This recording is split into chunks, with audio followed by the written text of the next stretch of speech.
Assalamualaikum warahmatullahi wabarakatuh. Untuk pertemuan hari ini kita akan membahas mengenai sistem respirasi atau pernapasan. Mungkin kalian udah membaca apa yang dimaksud dengan respirasi, di mana minggu kemarin udah Ibu kasih tugas untuk mempelajari dan membaca respirasi tersebut.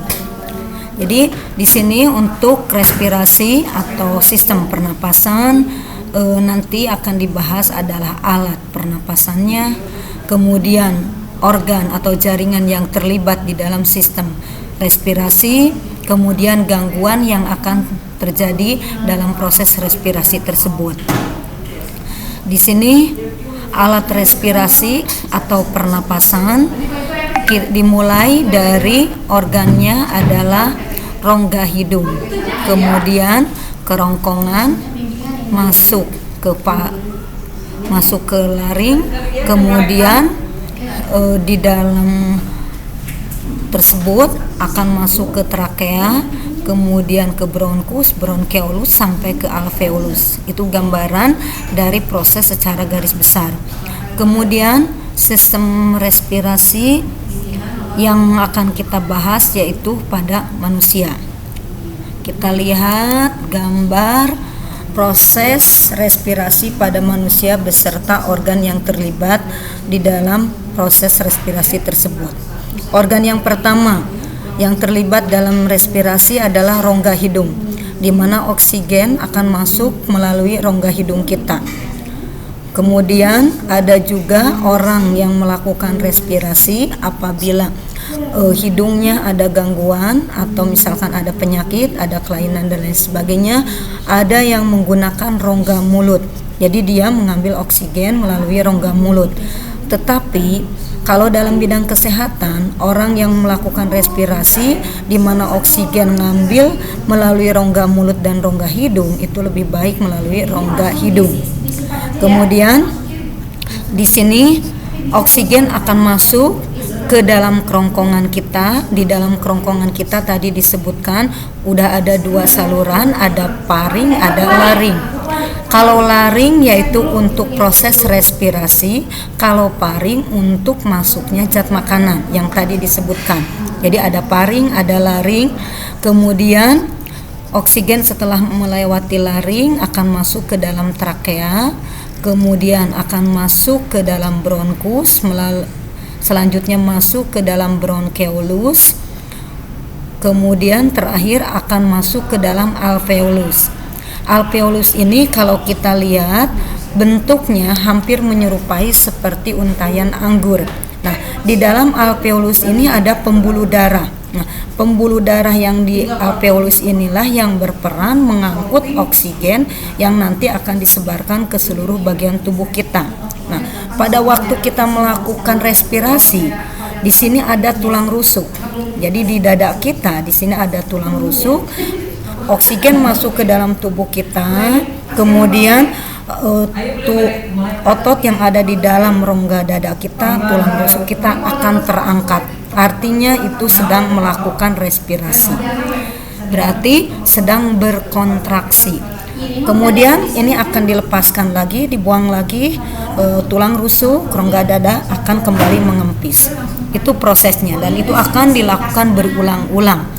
Karena proses respirasi dalam tubuh kita terjadi 24 jam. Kita tidak akan berhenti melakukan proses respirasi. Kemudian di dalam proses respirasi di sini ada volume kapasitas paru-paru. Jadi ada volume kapasitas paru-paru di mana volume jumlah oksigen dalam tubuh kita jumlahnya kurang lebih ada 3.500.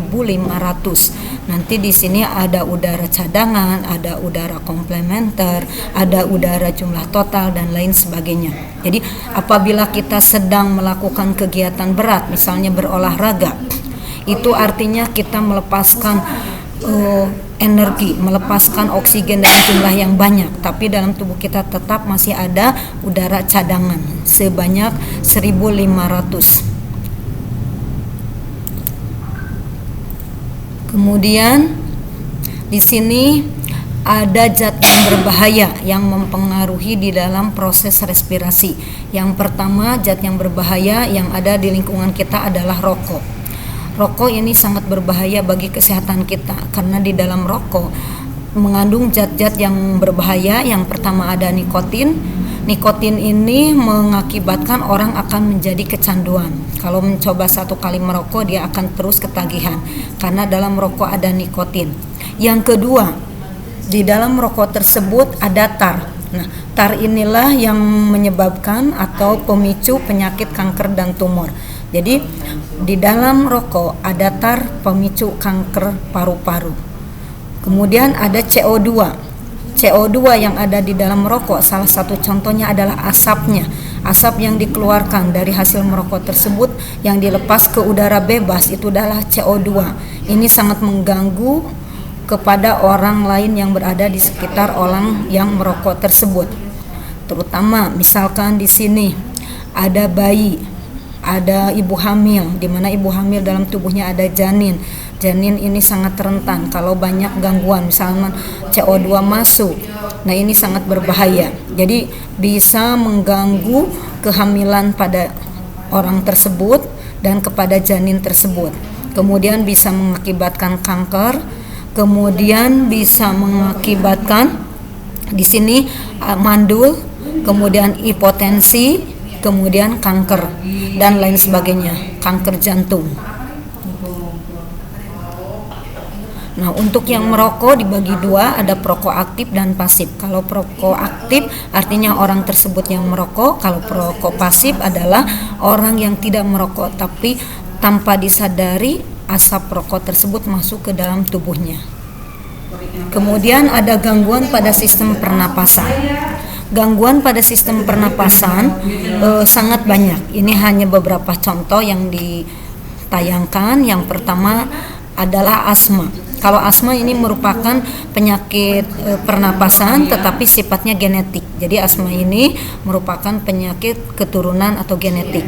Kemudian ada amandel. Amandel dipengaruhi oleh hormon adrenoid, di mana kelenjar tonsil yang ada di dalam rongga mulut kita itu akan mengembang. Ini mengakibatkan amandel. Pemicunya adalah dari zat makanan salah satunya.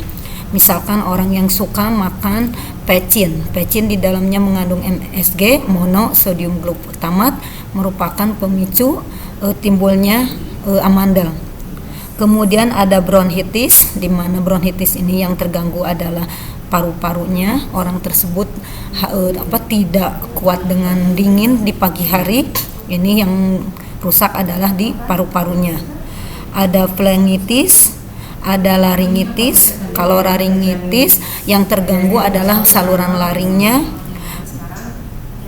Kemudian ada rinitis, ada difteri, TBC dan lain sebagainya. Kalau difteri disebabkan oleh bakteri, TBC juga disebabkan oleh TBC. Kemudian tadi ada kanker paru-paru yang disebabkan oleh zat kimia tersebut. Kemudian di dalam sistem respirasi sekarang sudah ada kemajuan, ada yang disebut dengan teknologi sistem pernapasan. Teknologi sistem pernapasan yang pertama adalah intubasi, yaitu intubasi di mana endokrea dan trasektomi. Kedua cara ini dilakukan agar trakea tetap terbuka. Kemudian yang kedua ada radiasi dengan menggunakan sinar X, yaitu penyinaran di dalam bagian atau disebut juga rongsen yang digunakan untuk mendiagnosis penyakit. Salah satunya penyakitnya adalah alat pernapasan, yaitu untuk mengetahui apakah ada kanker paru-paru atau tidak. Itu merupakan salah satu kemajuan dari teknologi sistem pernapasan. Mungkin untuk pembahasan sistem respirasi Ibu cukupkan sampai sekian.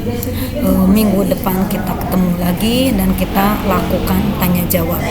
Assalamualaikum warahmatullahi wabarakatuh.